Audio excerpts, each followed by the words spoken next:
Hello guys, welcome back to our channel. So இன்னைக்கு நம்ம பார்க்க போற ரெசிபி பன்னீர் டிக்கா பீட்சா. வாங்க எப்படி பண்றதுன்னு பார்க்கலாம். ஃபர்ஸ்ட் நம்ம ஈஸ்ட் ஆக்டிவேட் பண்ணிடலாம். அதுக்கு ஒரு கப்ல 2 டேபிள்ஸ்பூன் சர்க்கரை சேர்த்துக்கோங்க. 1/4 கப் மிதமான சூட்ல இருக்க தண்ணி சேர்த்துக்கோங்க. கை பொறுக்குற அளவுக்கு தான் சூடு இருக்கணும். இப்போ இது எல்லாத்தையுமே நல்லா கலந்து விட்டுருங்க. இதில் 1 டீஸ்பூன் இன்ஸ்டன்ட் ஈஸ்ட் சேர்த்துக்கிறேன். நீங்கள் ட்ரை ஈஸ்ட் இருந்தாலும் எடுத்துக்கலாம். இது நல்லா கலந்து விட்டுருங்க. இப்போ இது ஒரு 15 மினிட்ஸ்க்கு அப்படியே வச்சுருங்க. நல்லா ஆக்டிவேட் ஆகட்டும். இப்போ 15 மினிட்ஸ்க்கு அப்புறமா ஈஸ்ட் நல்லா ஆக்டிவேட் ஆகிடுச்சு பாருங்கள். இப்போ ஒரு பவுலில் 1 கப் மைதா, 1/4 டீஸ்பூன் உப்பு சேர்த்துட்டு இது ரெண்டையும் நல்லா கலந்து விட்டுருங்க. அப்புறம் இதில் நம்ம ஆக்டிவேட் பண்ணி வச்சுருக்க ஈஸ்ட்டையும் சேர்த்துக்கலாம். ஈஸ்ட் ஆக்டிவேட் ஆச்சு அப்படின்னா அடுத்த ப்ராசஸ்க்கு போங்க. அப்படி இல்லைன்னா நமக்கு பீட்சா ஹார்டாக தான் இருக்கும். இப்போ இது எல்லாமே நல்லா பிசைஞ்சு விட்டுருங்க. இப்போ 1/4 கப் மிதமான சூட்டில் இருக்க தண்ணி கொஞ்சம் கொஞ்சமாக சேர்த்துக்கிறேன். உங்களுக்கு தண்ணி தேவைப்பட்டுச்சுன்னா சேர்த்துக்கோங்க. இந்த மாவு நல்லா கையில் ஒட்டுற அளவுக்கு இருக்கணும். அந்த அளவுக்கு தண்ணி சேர்த்து நல்லா பிசைஞ்சு எடுத்துக்கோங்க.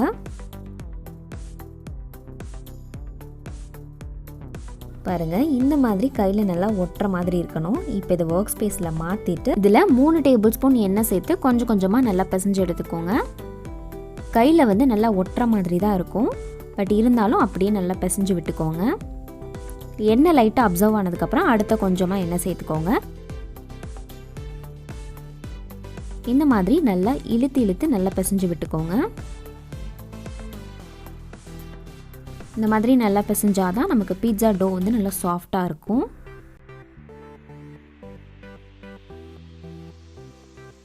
இப்போ ஒரு ஸ்க்ரேப்பர் யூஸ் பண்ணி இது எல்லாத்தையும் எடுத்துருங்க. அப்போ ஈஸியாக இருக்கும் எடுக்கிறதுக்கு. இப்போ இதை ஒரு ரவுண்ட் ஷேப்பில் பண்ணி அதே பவுலில் வச்சுருங்க. இப்போ இதை க்ளோஸ் பண்ணி ஒரு 2 ஹவர்ஸ்க்கு அப்படியே ரைஸ் பண்ண விடுங்க. இருக்கட்டும். நான் 4 சின்ன சின்ன சைஸ் தக்காளி எடுத்திருக்கேன். இதில் சென்டரில் இருக்குது இல்லைங்களா, ஸோ அதை மட்டும் நம்ம கட் பண்ணி எடுத்துக்கலாம். அதை தேவையில்லை நமக்கு. இதே மாதிரி 4 தக்காளியில் இருக்கிறதையும் கட் பண்ணி எடுத்து வச்சுருக்கேன். இப்போ ஒரு கடாயில் இந்த 4 தக்காளி சேர்த்துக்கோங்க. அப்புறம் 7-8 பல் பூண்டு சேர்த்துக்கோங்க. 2 வரமிளகா, அப்புறமா 2 கப் தண்ணி சேர்த்துக்கோங்க. சேர்த்துட்டு இதை க்ளோஸ் பண்ணி ஒரு 10 மினிட்ஸ் நல்லா மீடியம் ஃப்ளேம்லேயே வச்சுக்கோங்க. பாருங்கள், 10 மினிட்ஸ்க்கு அப்புறமா 2 சைடும் இந்த மாதிரி அதோட தோல்லாம் நல்லா சுருங்கியிருக்கும். இப்போ இதை வெளியே எடுத்துடலாம். இப்போ சூடு ஆறுனதுக்கப்புறமா தக்காளியோட தோலை மட்டும் எடுத்துகிட்டு இதில் நான் சேர்த்துக்கிறேன்.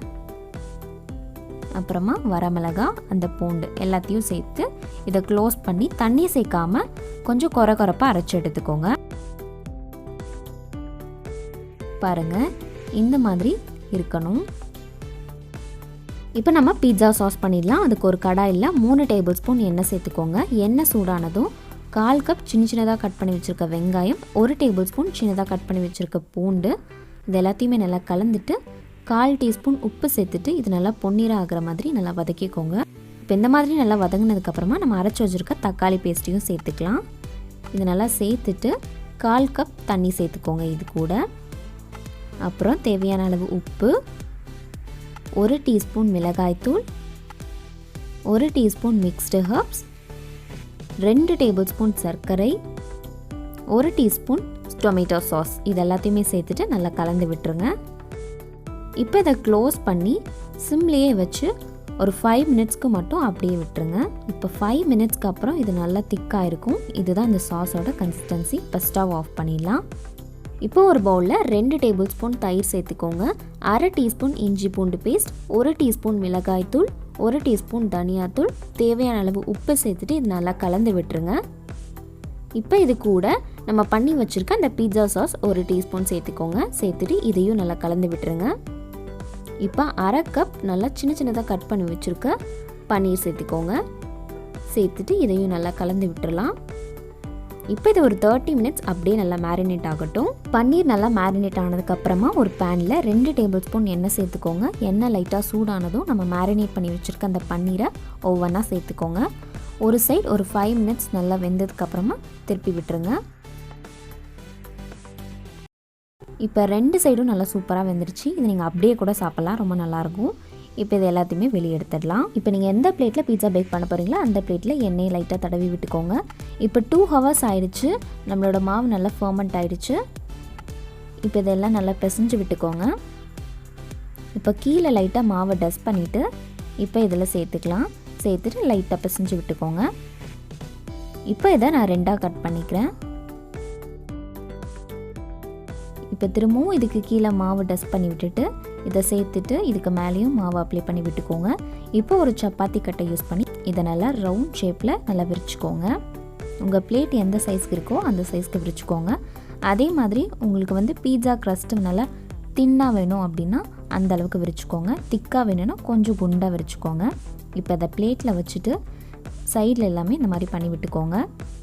இப்போ இதில் 2 டேபிள் ஸ்பூன் பீட்சா சாஸ் சேர்த்துக்கோங்க. சேர்த்துட்டு எல்லா இடத்துலையும் ஸ்ப்ரெட் பண்ணி விட்டுக்கோங்க. அப்புறமா இதுக்கு மேலே மொசரல்லா சீஸ் சின்னதாக கட் பண்ணி வச்சுருக்கேன், இதையும் சேர்த்துக்கலாம். இப்போ இதுக்கு மேலே ஃப்ரை பண்ணி வச்சுருக்க பன்னீர், அதுக்கப்புறம் ஆனியன், கேப்சிகம் உங்களுக்கு என்னெல்லாம் பிடிச்சிருக்கோ அதெல்லாம் நீங்கள் சேர்த்துக்கலாம். அந்த கிளிப் மிஸ் ஆகிடுச்சு, ரொம்ப சாரி. இதெல்லாம் சேர்த்துக்கோங்க.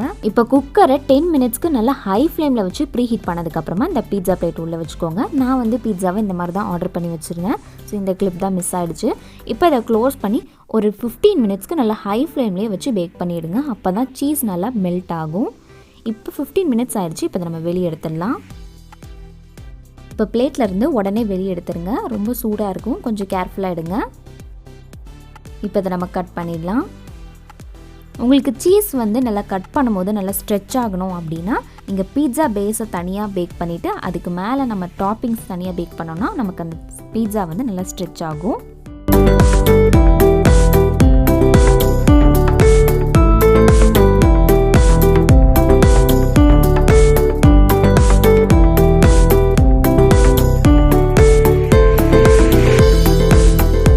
உங்களுக்கு இந்த வீடியோ பிடிச்சிருந்தா மறக்காமல் லைக் பண்ணுங்கள், ஷேர் பண்ணுங்கள் அண்ட் ஆல்சோ சப்ஸ்கிரைபும் பண்ணிடுங்க. நெக்ஸ்ட் வீடியோவில் பார்க்கலாம்.